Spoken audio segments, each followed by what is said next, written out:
వేదికను అలంకరించిన పెద్దలారా, ఈ సభకు హాజరైన సోదరులారా, సోదరిమణులారా, మీ అందరికీ ఈ సందర్భంగా హృదయపూర్వక నమస్కారం.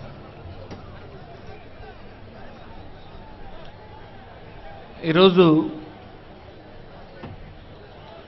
విశాఖపట్నం జిల్లాలో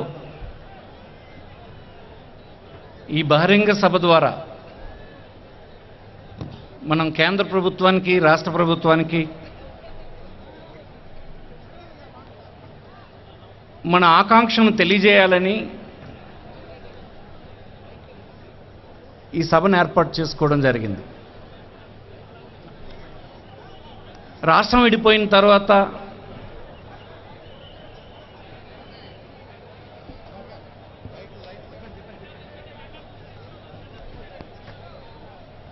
మనందరం రాష్ట్రం విడదీయడానికి వీలు లేదని గట్టిగా చెప్పాం. మాకు అన్యాయం జరుగుతుందని ఆనాడు మనం పెద్ద ఎత్తున ఉద్యమించాం. ఉద్యమించినప్పుడు అది రాష్ట్రంలో ఉండేటువంటి అన్ని ప్రజలు, అన్ని వర్గాల ప్రజలు ఉద్యమించినటువంటిది. సార్ నాడు మనల్ని ఓదార్చడానికి ఒక మాట చెప్పారు. పార్లమెంట్లో స్వయానా ప్రధానమంత్రి గారు, మీరు ఆందోళన పడాల్సినటువంటి అవసరం లేదు, మీకు ప్రత్యేక హోదా ఇచ్చి అభివృద్ధి చెందిన ప్రాంతం మీ నుంచి విడిపోతున్నందుకు జరిగినటువంటి నష్టాన్ని సమకూర్చడానికి మీకు ఈ హోదా ఉపయోగపడుతుందని మనల్ని సముదాయించారు. దానికి ఆనాడు ప్రధానమైనటువంటి ప్రతిపక్షం సమర్థించింది. ప్రకటించినటువంటి 5 సంవత్సరాలకు గాను 10 సంవత్సరాలు ఇవ్వాలని చెప్పి వాదించింది. అంటే ఈ దేశంలో ఉండేటువంటి అత్యున్నతమైనటువంటి పార్లమెంటు, మన వ్యవస్థలో ఉండేటువంటి అత్యంత గౌరవప్రదమైనటువంటి సంస్థ, సభ ఈ రాష్ట్ర ప్రజలందరికీ ఒక హామీ ఇచ్చింది. ఆ హామీ ద్వారా మనం విభజన జరిగిపోయినప్పుడు మనకిష్టం లేకపోయినా ఇది నష్టాన్ని పూడ్చడానికి చేస్తున్న ఏర్పాటని అనుకున్నాం. తర్వాత ఎన్నికలు జరిగాయి. రాష్ట్రంలో తెలుగుదేశం ప్రభుత్వం ఏర్పడింది. తెలుగుదేశం ప్రభుత్వం ఏర్పడినప్పుడు మనం అడుగుతున్నది ఒకే ఒక విషయం.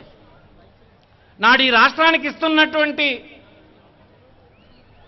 స్పెషల్ కేటగిరీ స్టేటస్ అనేది రాష్ట్ర ప్రజలందరూ ఉద్యమించి తెచ్చుకున్నది. ఏ ఒక్కరూ అడిగింది కాదు. అది అన్ని వర్గాల ప్రజల్ని సముదాయించడానికి చెప్పినటువంటి మాట, హామీ. దేశంలో ఎక్కడ ఏ ప్రాంతాల్లో ఇలాంటి అలజడులు వచ్చినా, ఇలాంటి అశాంతి వచ్చినా, ఇట్లాంటి ఆవేదన వచ్చినా, వాదనలు వచ్చినా వారిని సముదాయించడానికి కేంద్రంలో ఉండేటువంటి ప్రభుత్వాలు ఏదో ఒక రకమైనటువంటి మార్గాన్ని కనిపెడతాయి.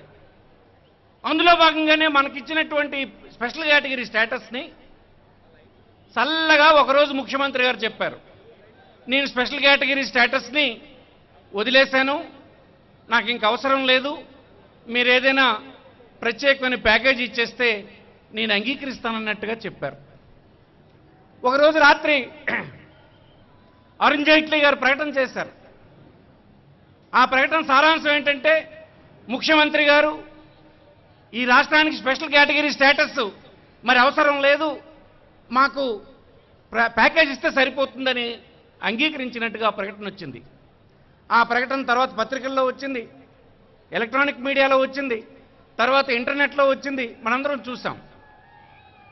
నేను అడుగుతున్న ఒక్కటే, నేనే కాదు ఈ రాష్ట్రంలో ప్రతి పౌరుడు అడిగేది ఒక్కటే, ఒక రాష్ట్రం విడిపోతున్నప్పుడు ఒక ప్రాంతం ప్రజలు మాకు అన్యాయం జరిగిందని వాదన చేసిన సందర్భాల్లో పార్లమెంట్ సాక్షిగా ఇచ్చినటువంటి ఒక హామీ మీరు తర్వాత ఎన్నికైనటువంటి ప్రభుత్వంగా ప్రజలందరూ సాధించుకున్నటువంటి హక్కుని ఎలాగ దారాదత్తం చేస్తారని అడుగుతున్నాను. ఇదేం మీరు సాధిస్తే వచ్చింది కాదు, మీరేం అడిగితే ఇచ్చింది కాదు, ప్రజలందరూ కలిసి సాధించుకున్నది. మీరు ఎలా గుట్టు చప్పుడు కాకుండా రాత్రిపూట కూర్చొని అంగీకరించి నేను అంగీకరించినానని చెప్తారు? ఇది ఎంత బాధ్యత లేని ముఖ్యమంత్రి చేసిన పనిగా ఇది ప్రజలందరూ అనుకోరా? మీరు ఈ రాష్ట్రంలో ప్రతిపక్షాలతో మాట్లాడరు, శాసనసభ జరగనివ్వరు, ప్రజలతో మాట్లాడరు. మీరేదో గుట్టు చప్పుడు కాకుండా మీ సొంత వ్యవహారం అనుకునేటట్టుగా గడిచిన కొంతకాలంగా పరిపాలన చేస్తూ ఉన్నారు. దేశంలో ఏ రాష్ట్రంలోనైనా ఇలాంటి పరిపాలన అన్యాయం ఉందా? ఎక్కడైనా చెప్పండి. శాసనసభ జరగదు. ఇన్ని పక్షాలు ఉన్నాయి. ఈ రాష్ట్రంలో ప్రధాన ప్రతిపక్షంగా వైఎస్ఆర్ కాంగ్రెస్ పార్టీ ఉంది, దీని తర్వాత కాంగ్రెస్ పార్టీ ఉంది, సిపిఎం పార్టీ ఉంది, సిపిఐ పార్టీ ఉంది. అలాగే ప్రజల తరపున రిప్రజెంట్ చేసినటువంటి పార్టీలతో ఏనాడైనా రాష్ట్రానికి సంబంధించిన అంశం కనుక దీంతో మీరు మాట్లాడారా? శాసనసభలో చర్చించలేదు, బయట మీరు మాట్లాడలేదు. ఎలాగ ఇది ప్రజాస్వామ్యంలో ఇది సాధ్యమేనా? ఈ పద్ధతి కరెక్టేనా ముఖ్యమంత్రి గారు? ఈవేళ అన్యాయం జరిగిందని అంటే మీరు గుట్టుచప్పుడు కాకుండా మీకున్న ప్రచార మాధ్యాలతో గొప్పగా మేలు జరిగినట్టుగా చెప్తున్నారు. ఏంటి మేలు జరిగింది? ఎక్కడ మేలు జరిగింది? మేము అడుగుతున్నాం. నార్త్ కోస్టల్ ప్రాంతం ఈ రాష్ట్రంలోనే అత్యంత వెనుకబడిన ప్రాంతం అని 2011లో జరిగినటువంటి సెన్సస్లో మనకు ఫిగర్స్ అన్నీ వచ్చాయి. కేంద్ర ప్రభుత్వం జరిపించినటువంటి సర్వే అది. అలాగనే ఈ రాష్ట్రం విడదీయడానికి ముందు శివరామకృష్ణ కమిషన్ చేసినటువంటి సిఫార్సుల్లో అన్నిటి గుండా వెనుకబడిన ప్రాంతం ఈ 3 జిల్లాలని, నార్త్ కోస్టల్ జిల్లాలని చెప్పారు. అందుకే విభజన చట్టంలో ఈ 3 జిల్లాలకు ఇతోధికంగా సహాయం చేయాలని చెప్పి చట్టంలో పేర్కోవడం జరిగింది. అలాగే రాయలసీమ 4 జిల్లాలు వెనుకబడినవని చెప్పారు. అంటే 13 జిల్లాలు కలిగినటువంటి రాష్ట్రంలో 7 జిల్లాలు వెనుకబడినవైతే అత్యంత వెనుకబడిన జిల్లాలు శ్రీకాకుళం, విజయనగరం, విశాఖపట్నం అని చట్టంలోనే పేర్కోవడం జరిగింది.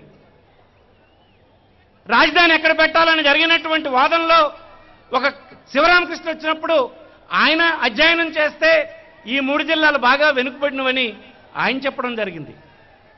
ఇప్పుడు మీరు 2.5 సంవత్సరాలు అయిన అధికారంలోకి వచ్చి మీరు చేస్తున్న పని ఏంటి? మీరు ఈ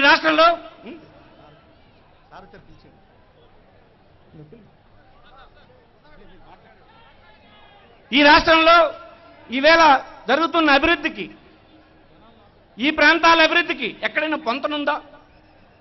చట్టంలో పేర్కొన్న సంస్థలు వస్తే ఈ సంస్థలన్నీ మీరు తీసుకొచ్చి రాజధాని చుట్టూ పెట్టుకున్నారు.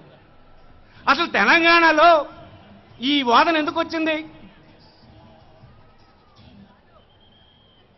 1969లో తెలంగాణ ప్రాంతం మేము నష్టపోతాం, ఆంధ్ర ప్రాంతంతో కలవమని యాజిటేషన్ ఆనాడు వచ్చి విడిపోవాలని కోరారు. కానీ 2000 సంవత్సరంలో వచ్చినటువంటి తెలంగాణ ఉద్యమం, అభివృద్ధి చెందినటువంటి హైదరాబాదు, దాని పరిసర ప్రాంతాల్లో ఉండేటువంటి సంస్థలు ఆ ఆదాయం ఒక్క తెలంగాణ ప్రాంతానికి ఉండిపోవాలనే ఆంధ్ర ప్రాంతం నుంచి మేము విడిపోతామని ఉద్యమాన్ని బలోపేతం చేసి వాళ్ళు సాధించుకున్నారని సందర్భం మనం చేస్తున్నాం. 65 సంవత్సరాలు రాష్ట్రంలో ఉండేటువంటి ప్రభుత్వాలు హైదరాబాద్నే కాన్సన్ట్రేట్ చేసి అభివృద్ధి చేయడం వల్ల నేడు మనం ఒట్టి చేతులతో ఆంధ్ర ప్రాంతాన్ని తీసుకొని రావాల్సి వచ్చింది. ఈ విషయాన్ని మనం అనుభవపూర్వకంగా తెలుసుకున్నటువంటి అంశం. మనం నేర్చుకున్న గుణపాఠం ఏంటి? ఈవేళ మీరు కేంద్రంలో సహాయంగా అందుతున్నటువంటి సంస్థలు తీసుకుపోయి రాజధానిలో పెట్టేస్తున్నారు. ఏ సంస్థ వచ్చినా రాజధానిలో పెడుతున్నారు. మరి మా ప్రాంతాల సంగతి ఏంటని అడుగుతున్నాను నేను. ఆనాడు ఉమ్మడి రాష్ట్రంలో తెలంగాణ ప్రాంతాన్ని అభివృద్ధి చేసినప్పుడు 3 జిల్లాలు నష్టపోయినాయి. ఇప్పుడు మళ్ళీ మీరు అమరావతి చుట్టూ అభివృద్ధి చేసి రియల్ ఎస్టేట్ వ్యాపారం కోసం అక్కడ కాన్సన్ట్రేట్ చేస్తే మరి మా సంగతి ఏంటని అడుగుతున్నాను. ఒక 100 సంవత్సరాలు ఈ ప్రాంతం అభివృద్ధికి నోచుకోకుండా ఉండే పరిస్థితులు మేము భరించగలమా అని అడుగుతున్నాను. మరొకసారి ఈ ప్రాంతం మరొక ప్రత్యేక రాష్ట్రం కావాలని ఉద్యమానికి ఇది నాంది కాదా అని అడుగుతున్నాను నేను. మీరు చెప్పారు విశాఖపట్నాన్ని ఆర్థిక క్యాపిటల్గా చేస్తామన్నారు, ఫైనాన్షియల్ క్యాపిటల్గా చేస్తామన్నారు. ఫైనాన్షియల్ క్యాపిటల్ అంటే ఏంటి? దేశంలో బాంబే దేశానికి ఫైనాన్షియల్ క్యాపిటల్ అయింది.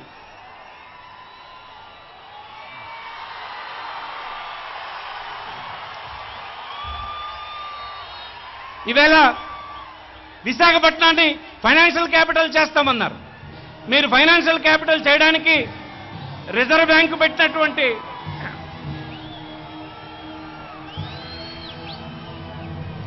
రిజర్వ్ బ్యాంక్ ప్రాంతీయ కార్యాలయాన్ని మీరు మొన్ననే అమరావతిలో ఫౌండేషన్ స్టోన్ వేయడానికి ప్రారంభించారు. అంటే అధికారంలోకి వచ్చిన తర్వాత మీరిచ్చినటువంటి మాట మీద కూడా మీరు నిలబడలేదన్నది మొన్న మీ చర్యల ద్వారా తెలుస్తుందని ఈ సందర్భంగా మనవి చేస్తున్నాం. అదృష్టవశాత్తు finance department, reserve bank, RBI కార్యాలయాన్ని ఫౌండేషన్ స్టోన్ వేయడానికి పర్మిషన్ ఇవ్వలేదు కనుక మొన్న జరగలేదు. కానీ మళ్ళీ విశాఖపట్నానికి మీరిచ్చిన మాటను మీరే తప్పి మోసగించడానికి మరొక ప్రయత్నం జరిగినట్టుగా మాకు అర్థమైందని ఈ సందర్భంగా మనవి చేస్తున్నాం. గత 2 సంవత్సరాలుగా ఘోరంగా వైఫల్యం చెందినటువంటి మీరు ఇప్పటికైనా తప్పుడడుగులు మానాలని కోరుతున్నాను. ఈ అక్రమమైనటువంటి పాలనని ఫుల్ స్టాప్ పెట్టాలని ఈ సందర్భంగా కోరుతూ ఉన్నాను. ఈ సందర్భంగా ఈవేళ ఈ వాదనని మేము ఎందుకు తీసుకొచ్చామంటే ఈవేళ గాడి తప్పినటువంటి పరిపాలనని లైన్లో పెట్టడానికి, ఈ రాష్ట్రాన్ని రక్షించుకోవడానికి మేమందరం కలిసి పోరాటం చేయడానికే ఇలాంటి బహిరంగ సభల ద్వారా ప్రజల ఆకాంక్షను తెలియజేయాలని ఈవేళ ఈ సభ పెద్ద ఎత్తున చేశాం. పెద్ద ఎత్తున ఈ కార్యక్రమంలో పాల్గొన్నటువంటి ఈ 3 జిల్లాల ప్రాంత ప్రజలందరికీ, ముఖ్యంగా విశాఖపట్నం జిల్లా ప్రజలందరికీ హృదయపూర్వకంగా అభినందిస్తూ ఈ పోరాటాన్ని జగన్మోహన్ రెడ్డి నాయకత్వంలో కొనసాగిద్దామని తెలియజేస్తూ సెలవు తీసుకుంటున్నాను. నమస్కారం.